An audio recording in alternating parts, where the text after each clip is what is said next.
Good morning all. In earlier video, I've completed with the explanation of provisions of section 15 subsection 4 and the variation rules of till from 27 to 31 and some practical examples of rule 27. Today I will cover some example of rule 28 and rule 29. So, Rule 28 talks about the value of supply or goods or services or both between distinct और related person other than through agent. हमने ये पढ़ा था.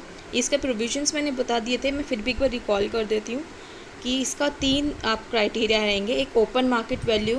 Open market value मैंने क्या कही थी कि अगर आप अनरिलेटेड पार्टी से कोई ट्रांजैक्शन वैल्यू करते हैं तो उसमें केस में आप क्या वैल्यू लेंगे. अगर ओपन मार्केट वैल्यू नहीं है तो value of goods, supply of goods और services of like kind and quality. और अगर ए और बी में डिटर्मिनेबल नहीं है तो रूल 30 और रूल 31 इन दैट ऑर्डर. अब इसमें एक एक्सटेंशन था कि आपको 90% of price charge of the supply of goods of like kind and quality by the recipient to his customer not being a related person. अब इसमें था कि अगर ए और बी, मतलब ए बी सी मैंने 3 बताए थे, ठीक है. ए सप्लाई कर रहा है बी को, ठीक है, एंड बी सप्लाई कर रहा है सी को जो अनरिलेटेड पार्टी है. और जो बी रिसिपिएंट अपने अनरिलेटेड पार्टी से चार्ज कर रहा है प्राइस, उसकी तरह ही लाइक काइंड एंड क्वालिटी का 90% ए बी से चार्ज कर सकता है. ठीक है, ये मैंने आपको एक्सप्लेन किया था लास्ट में भी. तो ये मैं आज एग्जांपल करवा रही हूँ, तो मैं आपको थोड़ा सा और एक बार रिकॉल करा लूँ जिससे आपके लिए एग्जांपल अंडरस्टैंड करना थोड़ा सा और ईजी हो जाए.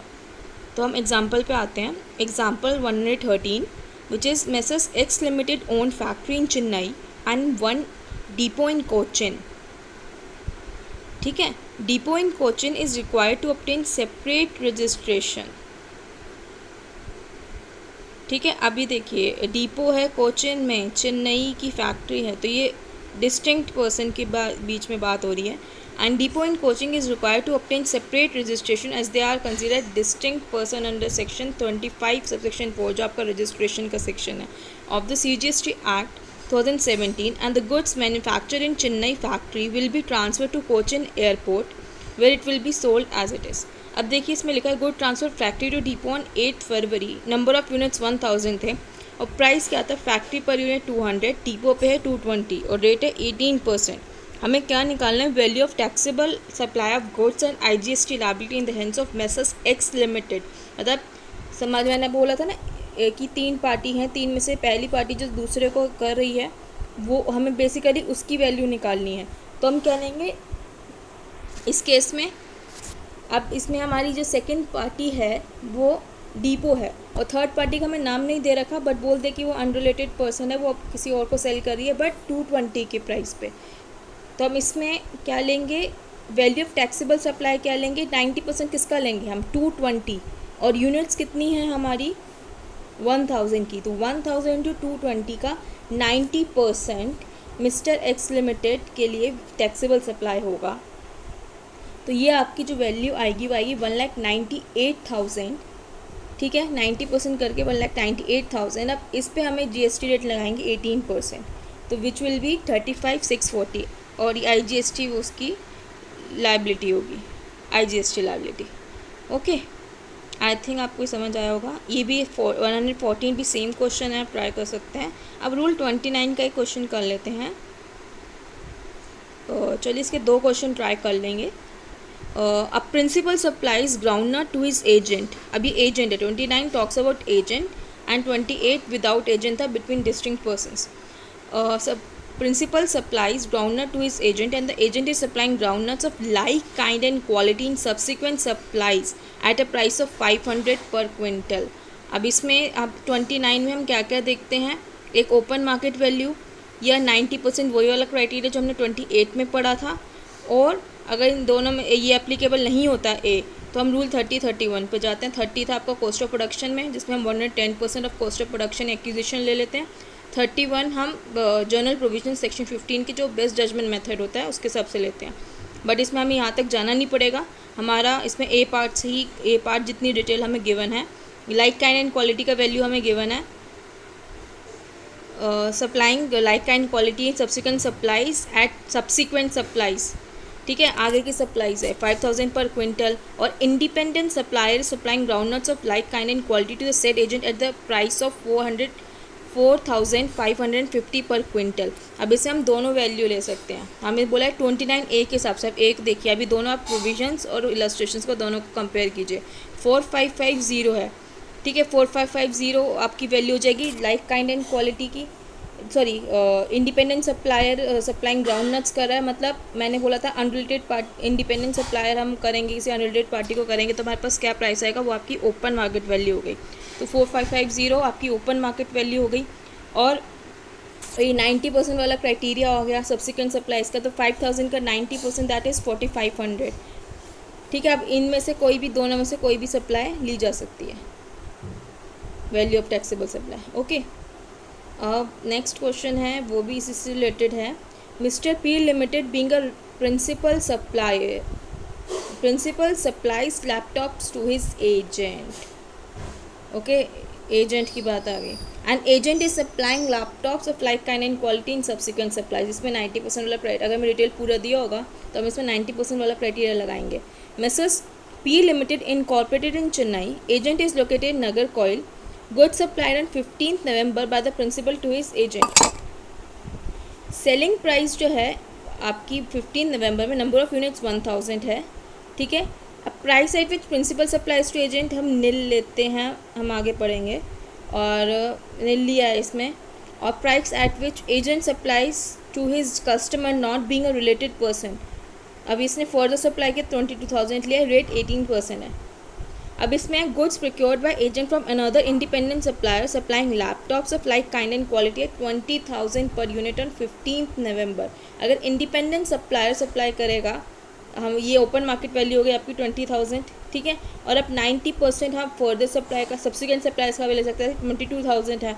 अब इसमें से वो कोई भी ले सकता है, बट वो इसमें से वो अपने हिसाब से अगर सोचे, सप्लायर अपने हिसाब से सोचे, तो उसकी कम वैल्यू पे, अगर वो कम वैल्यू को कंसीडर करेगा क्योंकि उसे टैक्स भी कम देना पड़ेगा, तो उसके लिए इकोनॉमिकल कैश मिलेगा। It is economical to opt the 90% of price charge for the supply of goods of like kind and quality by the recipient to his customer and not being a related person on the day of supply. तो total taxable value supply क्या हो जाएगी आपकी, ठीक है, 19,800 into 1000 units, ठीक है, 1,98 lakh rupees, ठीक है। और इसे GST लाइबिलिटी, इसमें हमें रेट दे रखा है 18%, और हम इसमें 99% आपकी टैक्स लाइबिलिटी आ जाएगी, ठीक है। तो ये सेशन से आपका 29, 27, 28, 29, इवन मैंने 30 का भी पढ़ा दिया था। 31 के आपके 31 में आपके ज़्यादा इसमें क्वेश्चंस हैं नहीं। 30 भी मैंने करा दिया था, जो कॉस्ट ऑफ प्रोडक्शन का आपका ये एक्सपांडेड क्वेश्चन था, जो जिसमें आपको कॉस्ट शीट कंसीडर करनी थी, ये वाला क्वेश्चन, ठीक है। तो अब मैं स्टार्ट करूँगी आज के नए प्रोविज़न से, जो कि आपका बात करेगा 31A। Okay, wait a minute.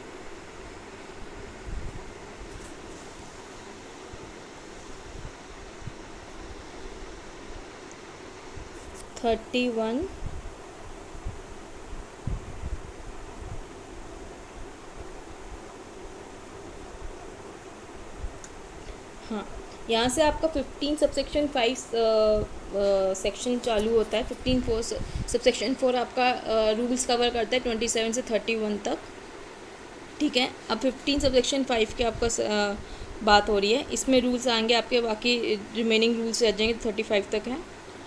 But आज हम 31A कवर करेंगे एंड 32 के 4 सेक्शंस कवर करेंगे। 32 subsection 2 clause A, 32 subsection 2 clause B, तो ये आपका दो, ये सबसेक्शन, ये एक सबसेक्शन हो गया आपका। 32 subsection 3 we will cover today, and 32 subsection 6 and 7, दो आपके दो सबसेक्शन रह जाएंगे, विच विल 32 सबसेक्शन 5 एंड 4, क्योंकि थोड़े आपके बड़े हैं और इसमें इलस्ट्रेशंस की भी समझाने की ज़रूरत पड़ेगी, तो ये मैं लेटर एक्सप्लेन करूँगी नेक्स्ट वीडियो में। तो चलिए चालू करते हैं with section 31 subsection a which talks about value of supply in case of lottery, betting, gambling and horse racing. ठीक है, अब इसमें with effect from 1 March 2020 value of supply in case of lottery run by the state government और authorise by the state as per 31A of CGST rule 2017 is as follows. अब इसमें पहले क्या होता था, ये 128% और एक 12% होता था, एक पे रिवर्स कैलकुलेशन में 128% कैलकुलेट होता था, बट ये अमेंड हो चुका है। अब इसमें supply of lottery run by state government, उसमें हम दो अमाउंट कंसीडर करते हैं, 100 divide by 128 of face value of ticket और price as notified in the official gazette by the organising state. पहले इसमें एक में 112 होता था, एक में 128 होता था, बट अभी दोनों सेम हो चुके हैं। That is the supply of lottery run by the state government और supply of lottery authorise by state government. ठीक है, एक में स्टेट गवर्नमेंट खुद चला रही है और किसी को सेकेंड में ऑथराइजेशन दिया है किसी को, तो उस केस में 100/120 इसमें से जो भी हायर वैल्यू होगी उसको हम वैल्यू मानेंगे। उस केस में 100/128 of face value of ticket और 100/128 of the price as notified in the official gazette by the organising state. ठीक है, तो ये आपका सेक्शन छोटा सा ही है, 31 सबसेक्शन है। इसको इलस्ट्रेशन करेंगे तो और अच्छे से क्लियर होगा, जो कि नेक्स्ट सेशन में करेंगे। The second is the determination of value in case of certain supplies, which is Rule 32 of CGST Rule 2017, and this first subsection is Rule 32 subsection 2, which talks about money exchange services. So it consists of two parts. First is 32 subsection 2 clause A of CGST Rule 2017 and second part is 32 subsection 2 clause B of CGST Rule 2017। और इसके second part में से आपके question भी आया हुआ है paper में। तो ये आपके ये वैल्यूएशन रूल्स बहुत इंपॉर्टेंट है एंड ये आते भी हैं आपके पेपर में। फर्स्ट आपका हम पहले सबसेक्शन 2 क्लॉज ए में की 3 केसेस पढ़ लेते हैं। इसमें अब 3 केसेस हैं, मैंने इलस्ट्रेशन के साथ एंड प्लस प्रोविज़न दोनों को एक्सप्लेन किया है। केस 1 है अगर आपको RBI रेट नोन है। अब इसमें क्या है, मनी एक्सचेंज सर्विसेज है। अगर हमें RBI रेट नोन है और हम फॉरेन करेंसी से रुपीज़ में कन्वर्ट करते हैं, तो उस केस में टैक्सेबल वैल्यू क्या होगी। इसमें टैक्सेबल वैल्यू आपकी ये होगी, एक्सचेंज रेट और RBI रेफरेंस रेट का जो डिफरेंस होगा, एक्सचेंज रेट और RBI रेफरेंस रेट का जो डिफरेंस होगा उसे आप एक्सचेंज की जो वैल्यू है उससे मल्टीप्लाई करेंगे तो आपकी टैक्सेबल वैल्यू आ जाएगी। अब इसको और कंसीडर करके देखते हैं। देखिए एक एग्जांपल है, आपकी एक्चुअल एक्सचेंज चार्जेस कितने हैं, 62 है। मतलब बाय सेलिंग रेट मान लीजिए minus RBI reference rate, dealers selling and buying rate minus RBI reference rate, और जितना आपको एक्सचेंज करना है उससे आप मल्टीप्लाई कर देंगे तो आपकी टैक्सेबल वैल्यू आ जाएगी। अब इसमें एक्चुअल एक्सचेंज रेट आपका क्या 62, RBI का रेफरेंस रेट है 61, डिफरेंस क्या आपका 1, बट आप कितना एक्सचेंज करना है, तो आपको डॉलर से रुपीज़ में कन्वर्ट करवाना है। तो USD 1 लाख डॉलर है, तो 1 लाख इंटू जो डिफरेंस आया इंटू 1 विल बी और टैक्सेबल वैल्यू। तो इसमें टैक्सेबल वैल्यू जो हो जाएगी आपकी 1 लाख हो जाएगी। सेकेंड केस में अगर RBI रेट आपको नोन नहीं है और आप फॉरेन करेंसी को रुपीज़ में कन्वर्ट करवा रहे हैं, तो उसमें अगर आपको इसमें RBI रेफरेंस रेट तो है ही नहीं आपके पास, तो आपके पास है क्या, आपके पास एक्सचेंज रेट है जो कि आपका 62 है और आपका USD डॉलर 1 लाख है। मैंने सेम वैल्यू ले लिया, ठीक है। अब इस केस में आप 1% ले लेंगे of gross amount of currency exchange. आप करेंसी एक्सचेंज का 1% ले लेंगे, ठीक है। अब इसमें आप क्या वैल्यू लेंगे, 62, एक्चुअल एक्सचेंज रेट है 62, USD डॉलर है 1 लाख, तो 1 लाख इंटू 62 का 1% जो वैल्यू हो जाएगी आपकी, वो हो जाएगी आपकी टैक्सेबल वैल्यू।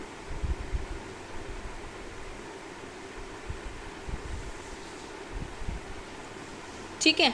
अब थर्ड केस है आपका क्रॉस करेंसी में, जिसमें हम फॉरेन करेंसी से फॉरेन करेंसी में ही एक्सचेंज करते हैं। अब इसमें आपको जैसे 2 फॉरेन करेंसी दे रखी है, तो इसमें ऐसे होता है कि हमें दोनों करेंसीज़ को इंडियन रुपीज़ में कन्वर्ट करना है by applying RBI reference rate, और जो वैल्यू आएगी उसमें से जो लोअर वैल्यू आएगी उसका 1% will be your taxable value. जब एक इलस्ट्रेशन से समझते हैं, अगर जैसे 2 करेंसी है आपके पास, ठीक है, एक USD में 1 लाख है, एक पाउंड में 60,000 है, ठीक है। आपने दोनों को इसे कन्वर्ट करना है, एक में 62 है, ठीक है, और एक में आपका 80 है। दोनों को इंडियन रुपीज़ में कन्वर्ट कीजिए। हमारे एक्सचेंज जो आरबीआई रेफरेंस रेट है यूएसडी के केस में 62 है और दूसरे वाले एक्सचेंज रेट में 80 है, तो दोनों को हमने इंडियन रुपीज़ में कन्वर्ट किया। अब इन दोनों में से जो लोअर है दैट इज़ 48, तो 48 का 1% जो वैल्यू होगी वो आपकी टैक्सेबल वैल्यू होगी। नेक्स्ट आता है आपका rule 32 subsection 2 clause B of CGST rule 2017। अब इसमें स्लैब्स के हिसाब से चलता है कि अगर एक्सचेंज वैल्यू 1 लाख है, 1 लाख या विद इन 1 लाख है, इक्वल्स टू 1 लाख है, उस केस में क्या लेंगे, और अगर 1 लाख से ज़्यादा है और 10 लाख से कम है तो उस केस में क्या लेंगे, ठीक है, और 10 लाख से ज़्यादा है तो उस केस में क्या लेंगे, ठीक है। तो उसमें मिनिमम 250 रहती है। मैक्स फर्स्ट केस में अगर 1 लाख तक के इक्वल्स टू है तो हम 1% ऑफ एक्सचेंज वैल्यू ले लेते हैं, मतलब अगर 1 लाख है तो 1% दैट इज़ 1000 हो गया और मिनिमम 250 हो गया, ठीक है, और मैक्सिमम 1000 जाएगा। और सेकंड में 1000, अब इसमें ज़्यादा अगर आपकी 1 लाख 10 लाख के बीच में है, equals to, less than equals to, ठीक है, एंड ग्रेटर देन 1 लाख, उसके बीच में है तो 1000 प्लस जो आपकी 0.5% ऑफ डिफरेंस रहेगा ना, जैसे 25 आपकी डिफरेंस जो रहेगा इन दोनों के बीच में जो डिफरेंस रहेगा उसका 0.5% हम करेंगे, और 1000 का तो हम कैलकुलेट कर ही चुके हैं फर्स्ट वाले में, ठीक है, तो उसकी वैल्यू इसमें सेकंड वाले में आएगी। अगर 10 लाख से ज़्यादा है तो डिफरेंस का 0.1% करेंगे प्लस 5500। मैक्स में लिमिट सब दे रखी है, बट मैक्स में लिमिट दे रखी है, अगर मैक्स जाता है तो हमें वो उससे हमें लिमिट में ले आना है, मैक्स नहीं जा रहा तो हम वही वैल्यू लेंगे, ठीक है। तो ये जो 2 क्वेश्चन हैं आपके एक्सचेंज सर्विसेज के, मैं कल एक बार नेक्स्ट वीडियो में इसके इलस्ट्रेशंस भी एक बार डिस्कस करूँगी, जो पास्ट ईयर क्वेश्चन पेपर्स में आपके आ रखे हैं। बुक में इतने ज़्यादा इलस्ट्रेशंस दे नहीं रखे हैं, तो मैं आपके लास्ट ईयर क्वेश्चन पेपर से 1-2 इलस्ट्रेशन से रिलेटेड डिस्कस कर दूँगी, जिससे ये दोनों सब रूल जो हैं आपको और क्लियर हो जाएँ।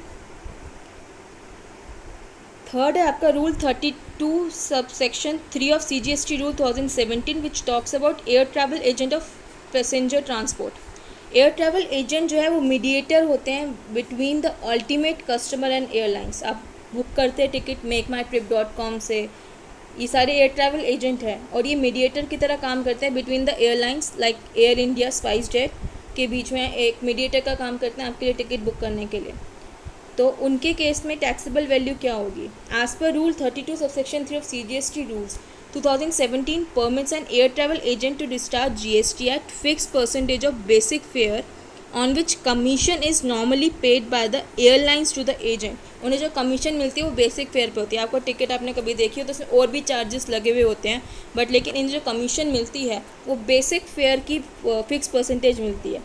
तो इनके लिए टैक्सेबल सप्लाईज क्या होगी? अगर डोमेस्टिक बुकिंग है तो उसमें वैल्यू ऑफ टैक्सेबल सप्लाई क्या होगी? बेसिक फेयर का 5%। अगर इंटरनेशनल बुकिंग है तो 10% on basic fair will be value of taxable supply, and air travel फिर उनको फिर 18% उस वैल्यू ऑफ टैक्सेबल सप्लाई पे उन्हें GST देना होगा, ठीक है। तो ये 2 पार्ट आपके इस सेक्शंस में कवर हो गए हैं, ठीक है। इससे हमने अब आज जो हमने कवर किया है वो एक तो आपके 2 इलस्ट्रेशंस हो गए 28 और 29 रूल से।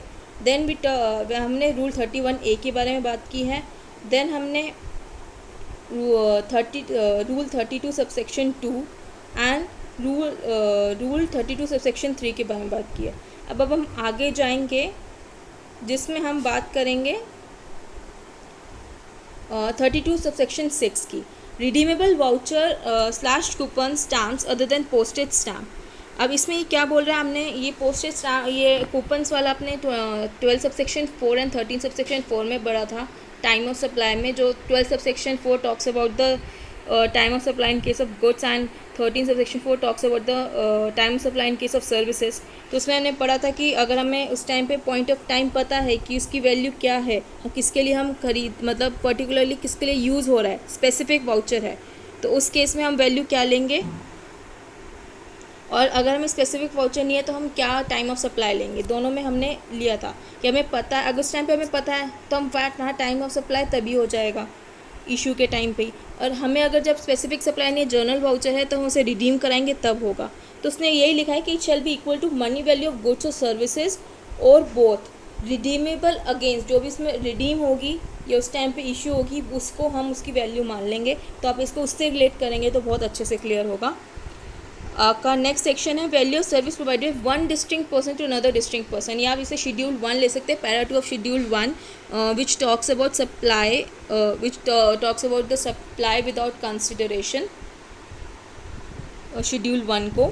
ठीक है, उस केस में हमने क्या बोला है कि अगर notify supply of services by government है, in case of notify supply of services by government, इसमें वैल्यू ऑफ सप्लाई अगर बिटवीन डिस्टिंक्ट पर्सन है और जहाँ पे आईटीसी अवेलेबल है, हम उसमें वैल्यू को क्या लेंगे, हम उसमें वैल्यू नील कंसीडर करेंगे। ठीक है, तो आई थिंक इसमें कोई इशू नहीं होना चाहिए। अब नेक्स्ट सेशन में मैं थोड़े आपके इलस्ट्रेशंस, मनी एक्सचेंज सर्विसेज आपका बहुत इंपॉर्टेंट है, और आपके 32, 4 एंड 5 भी बहुत इंपॉर्टेंट है। इंश्योरेंस वाला आपका जो सेक्शन है एंड जो ये बायर एंड सेलिंग वाला, ये थोड़े से बड़े भी हैं और इम्पॉर्टेंट भी है एग्ज़ाम के हिसाब से, और इसके क्वेश्चंस भी करने बहुत ज़रूरी हैं। तो इसलिए इसको मैं थोड़ा डिटेल्ड अगले सेशन में लूँगी।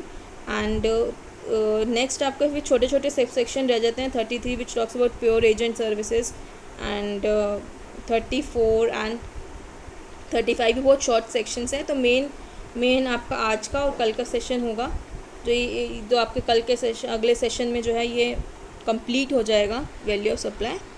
सो I hope you like the video, and if you like kindly like and share the same, and yes, kindly subscribe for more further videos on revision of indirect tax. Thank you.